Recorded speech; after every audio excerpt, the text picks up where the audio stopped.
Welcome to the sixth and final part of our series, Debunking the Creationist Article, Is Evolution Scientific? Brought to you by Creation Ministries International. No calories, no trans fats, and no truth whatsoever. Here's the essence of their claim, stated in their opening paragraph. Although many evolutionists deride creationists as pseudoscientists because of their religious presuppositions, one can quickly conclude the same of evolutionists by their own definitions. And what do they do to support this? They say, many evolutionists are atheists or were taught by atheists. And this means what exactly? Nothing at all. This is a mindless, baseless guilt by association, which is exactly what Ben Stein did in his lycumentary, Expelled, No Intelligence Allowed. He interviewed a few scientists, including Richard Dawkins, P.Z. Myers, and Eugenie Scott, all atheists.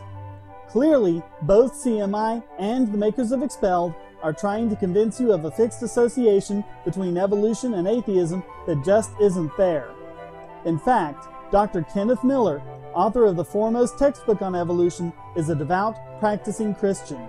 Yet neither source quotes or even mentions Miller or any of the other dozens of evolutionary scientists who believe in God. Why not? The editors of Scientific American asked this very question to Expelled producer Mark Mathis. I mean, the implication, it's not even just an implication, it's explicitly stated it a number of times. The idea is that if you accept that, it eventually, ineluctably, it pulls you over to the no God allowed side of things. So I guess I think that case is made pretty strongly by P.Z. Myers, Richard Dawkins. Sure, they definitely make that argument. That's actually not what I was. Will Proline. Yeah, that's right. I did have a question about that. Why not also include comments from somebody like Ken Miller, who's famously religious and an evolutionary biologist? I would tell you this, and this is keeping in mind who you're talking to. This is an associate producer. I don't make decisions about who gets interviewed, and I don't make decisions about if they're interviewed, what makes it in the film. Mm-hmm. Sure. But I would tell you from a personal standpoint, as somebody who's worked on this project, that Ken Miller would have confused the film unnecessarily. I don't agree with Ken Miller. I think that when you look at this issue in this debate, that really there's one side of the line or the other, and it's hard to I don't think you can honestly intellectually stand on a line that I don't think exists. I mean, I think, listen, there are obviously plenty of people, I mean, as you mentioned, P.Z. Myers, Dawkins himself, a lot of them would make exactly that same argument, that somebody like Ken Miller is wrong. But, I mean, you say his presence would have confused the film. The point is what it would actually have had, I mean, it would have considerably undercut the major point that is made, that belief in evolution obliges you not to believe in God. Moreover, both sources are guilty of outright fraud. When the atheists were interviewed, they were told that the movie was called Crossroads, the intersection of science and religion. That's right, they were misled as to the very subject of the movie. This is the only reason they were talking about their atheism. When confronted with this, Mathis claimed that they had changed the name of the movie after the interviews. However, according to the Network Solutions Whois database, they had registered the domain expelledthemovie.com in March of 2007, months before the scientists were interviewed. They also registered it as a private domain name. As a result, every word said by the scientists in the movie was a quote mine, and the CMI page is no different. Not only do they quote mine different scientists, they do a very dishonest attempt to associate atheism with Darwin.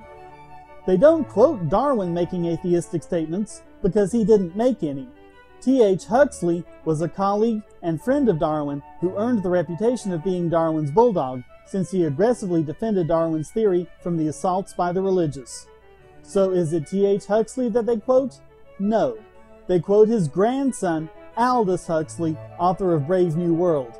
They tried to pin this on Darwin by quoting not Darwin himself, but the grandson of a friend of Darwin, Give me a break. They then try the old creationist canard of painting evolution as a religion. To do this, they quote the dictionary.com definition of religion. 1. A set of beliefs concerning the cause, nature, and purpose of the universe. 2. A specific fundamental set of beliefs and practices generally agreed upon by a number of persons. But guess what? They quote-mined the dictionary! Here's what it really says. 1. A set of beliefs concerning the cause, nature, and purpose of the universe, especially when considered as the creation of a superhuman agency or agencies, usually involving devotional and ritual observances and often containing a moral code governing the conduct of human affairs.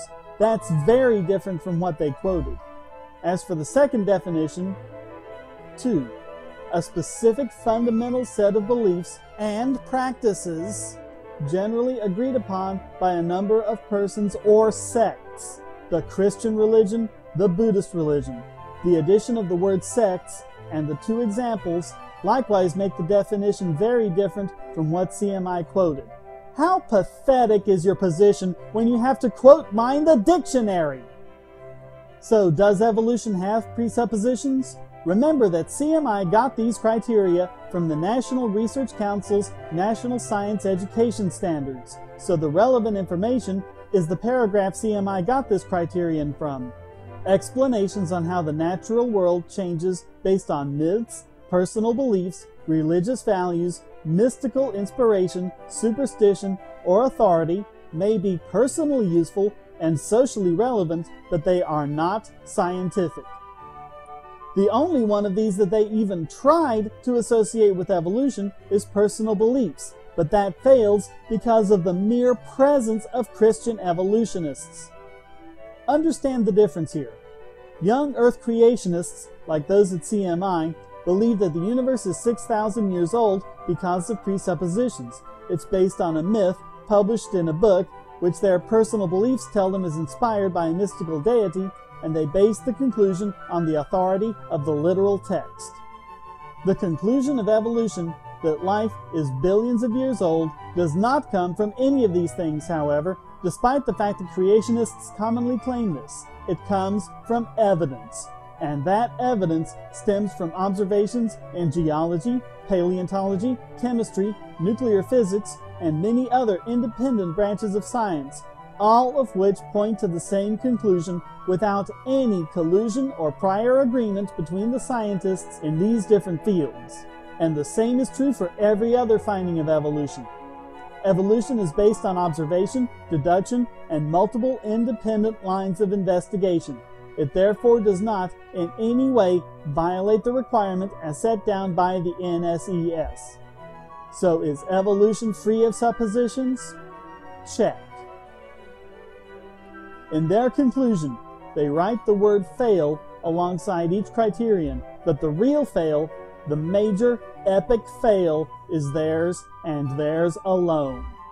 They conclude, according to the NSES's own stipulations, evolution fails the test they have put forth to qualify as true science. As we've seen in all 6 parts of the series, that just is not true. As we saw, for all 6 criteria, it was check, check, check, check, check, and check. It's creationism that doesn't do this.